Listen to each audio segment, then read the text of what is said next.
I know you can't tell anything from numbers per se, but looking at Detroit lately, not scoring a lot, not giving up a lot, and shots that they've allowed have been under 30. My point is, are they playing more of a low-event game as you see it, or is it just circumstance that you see it?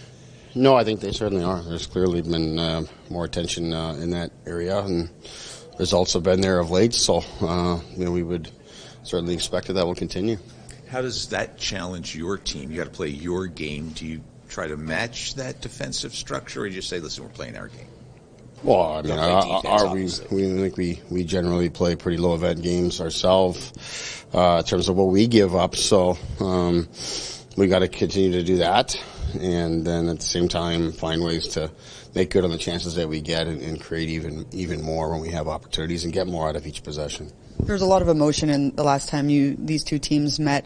How do you sort of guard against doing too much in that sense, but also sticking to your game plan?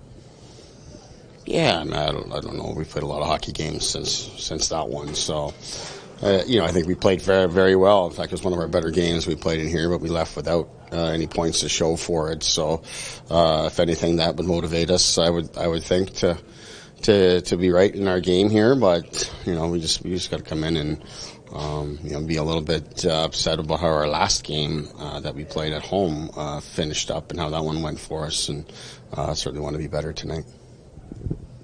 Looking quickly, after shutouts lately, you've gone on streaks. Is there a thread in those and have you seen any thread in those shutouts per se for a team that can score goals? Well, I think,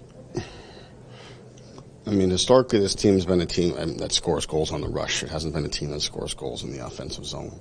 So when teams defend us well against the rush, it makes it harder for us to score. We've got to find ways to score in the offensive zone, and then on nights when it's not going well for us and our power play has to come through for us, which it has on many occasions.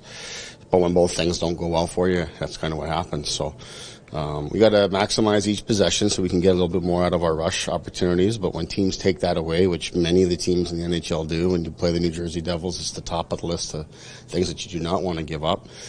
So if they're not going to give us that, we can't force the game, and we got to find other ways to produce offense, and that's been the message right from day one of training camp. Quite honestly, I knew that would be a task coming in here to coach this team, and we've got ways to go, and that has shown lately.